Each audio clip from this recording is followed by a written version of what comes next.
The Philippine Coast Guard and China Coast Guard vessels collided in the West Philippine Sea, causing minor structural damage to the Philippine ship. In a social media post, PCG spokesperson for the West Philippine Sea, Commodore J. Toriela, says the incident happened on Tuesday, March 5. The collision occurred during the rotation and reprovisioning operation of the Armed Forces of the Philippines for troops stationed at BRP Sierra Madre in the West Philippine Sea. According to Toriela, the PCG vessels faced dangerous maneuvers and blocking from Chinese Coast Guard vessels and Chinese maritime militia throughout the operation. He adds that China's reckless and illegal actions led to the collision that caused minor damage to the PCG vessel. The Philippine Navy says the China Coast Guard also used a water cannon against one of the resupply ships. Meanwhile, China's Coast Guard claims it, quote, took control measures against Philippine vessels that, quote, illegally intruded into waters adjacent to Ayungin Shoal. Ayungin is a low-tide elevation within the Philippines' 370-kilometer exclusive economic zone and continental shelf.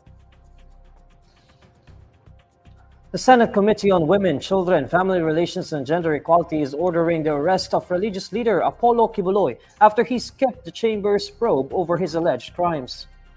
At the Senate's hearing on Tuesday, March 5, Senator Risa Ontiveros moved to cite Quiboloy for contempt and requested the issuance of an arrest warrant against the controversial sect leader.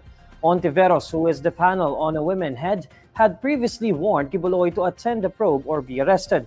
In a letter sent to Ontiveros' office, Quiboloy's camp says the issuance of the subpoena against the religious leader is a violation of fundamental and sacred constitutional rights against self-incrimination and presumption of innocence.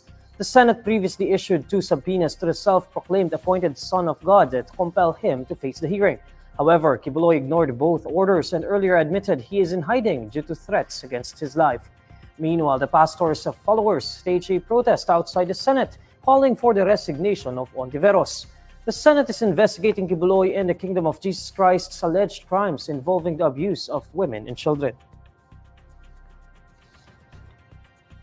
The Philippines' inflation rate quickened to 3.4% in February, snapping 4 straight months of slowdown. Data from the Philippine Statistics Authority show the February reading is faster than the 2.8% price growth in January. February's inflation rate comes on the back of higher prices of key food items, especially rice. The figure also falls within the government's 2 to 4% target range. Here's the latest roundup of today's top stories. Philippine Coast Guard and China Coast Guard vessels collide in the West Philippine Sea.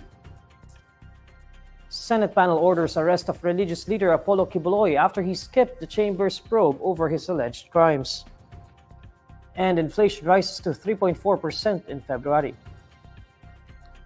These are the stories you need to know today. I'm Neil Mercado. Follow INQUIRER.net on Facebook, X, YouTube, TikTok, Instagram, and Reddit. For more stories, visit INQUIRER.net. Good afternoon.